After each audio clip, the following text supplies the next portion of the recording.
तो सीबीएसई के एग्ज़ाम आप लोगों के ख़त्म हो चुके। तो now back to focus on JEE main exam. जिन लोगों का जेई जनवरी अटैम्प्ट अच्छा नहीं गया, उनके पास अभी भी 20 दिन हैं। अगर वो ढंग से मेहनत कर लें तो वो जेई अटैम्प्ट 2 अप्रैल वाला अच्छे से क्लियर कर सकते हैं। तो हम लेके आए हैं आपके साथ में एक ऐसे ही सीरीज़ जिसमें हम डिस्कस करेंगे जेई मेंस जनवरी अटैम्प्ट के कुछ क्वेश्चंस। तो मैं लेके आ रहा हूँ आज सॉल्यूशन चैप्टर का एक मोस्ट इंटरेस्टिंग क्वेश्चन है। प्लीज़ आइए तो इस क्वेश्चन को देखिए। कुछ लोग क्या करेंगे, इस क्वेश्चन को पूरा सॉल्व करेंगे, बट हमें पूरा सॉल्व करने की जरूरत नहीं पड़ेगी। देखते कैसे करेंगे, आ जाओ। क्वेश्चन है, ये है आपका जेई मेंस 2026 के 28 जनवरी शिफ्ट 1 में क्वेश्चन आया था। क्वेश्चन कह रहा है 2 moles of liquid A, 3 moles of liquid B are mixed. The vapor pressure of ideal solution form is 320 mmHg. 320 mmHg. At this stage, 1 mole of A and 1 mole of B are added to the solution. The vapor pressure is now measured at 328.6 mmHg. तो कह रहा है बताइए vapour pressure of ए और B क्या होगा। तो कुछ लोग क्या करेंगे, इसको पूरा सॉल्व करेंगे। तो हमें पूरा सॉल्व नहीं करना है। आइए कैसे करना है, हमें पता है कि जो PS होता है वो इक्वल टू होता है कि आपके पास P naught A chi A plus P naught B chi B. और काई ए क्या होता है, number of moles of A upon number of moles A plus number of moles of B.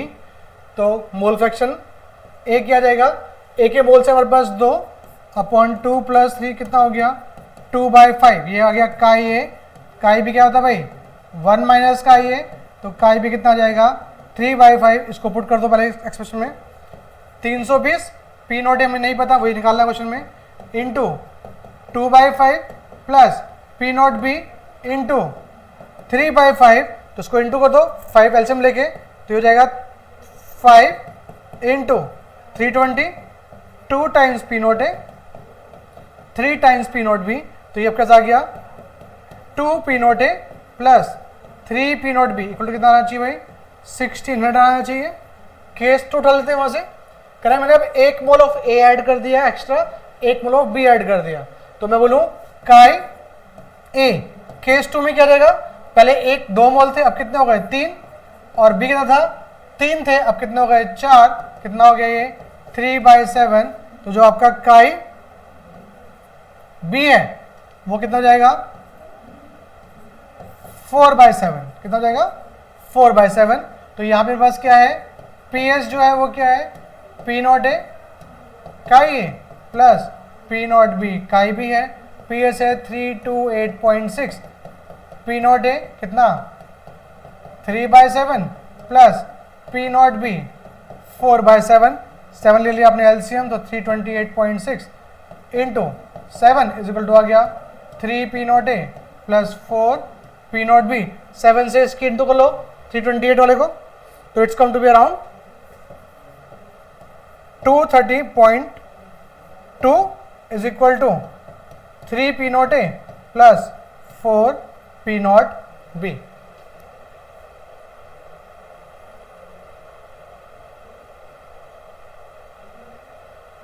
या ठीक है, तो बस कुछ नहीं करना है, आपके पास एक्सप्रेशन आ गया है, सिर्फ ये पुट कर देना है बस खाली आपको, और चेक करना आपका आंसर आ रहा है सही आ रहा है कि नहीं आ रहा है। जैसे पुट करते हैं यहाँ पे 400 पुट किया P नॉट ए और 300 पुट किया क्या P नॉट बी। तो कितना है भाई आपके पास ये आया कितना 800 प्लस 900 कितना हो गया ये 8 9 17। तो ये ऑप्शन नहीं है, अगला पुट करो यहाँ पे 2 इंटू 600 प्लस 3 इंटू 400 कितना हो गया 1200 प्लस 1200। तो ये भी नहीं है आपका आंसर, इसको पुट कर लो तो ये हो जाएगा कितना 2 इंटू 300 प्लस 3 इंटू 200। तो कितना हुआ ये 600 प्लस 600 कितना हुआ 1200। तो बचा कौन सा ऑप्शन, फोर्थ ऑप्शन कितना 500 एंड 200। पुट कर दो यहाँ पर। अब मैं पुट करता हूँ 500, तो कितना जाएगा कितना 1000। यहाँ पुट करता हूँ 200, कितना जाएगा 600, कितना हो गया 1600। तो ये मेरा क्या हो गया करेक्ट आंसर। तो आपको जो मैंने ये वाला पार्ट सॉल्व किया है वो भी सॉल्व करने की जरूरत नहीं थी, आप बिना सॉल्यूशन करके इसका आंसर निकाल सकते थे। तो ऐसे ही अपडेट लेने के लिए प्लीज़ शेयर करिए our channel graviton classes. Thank you.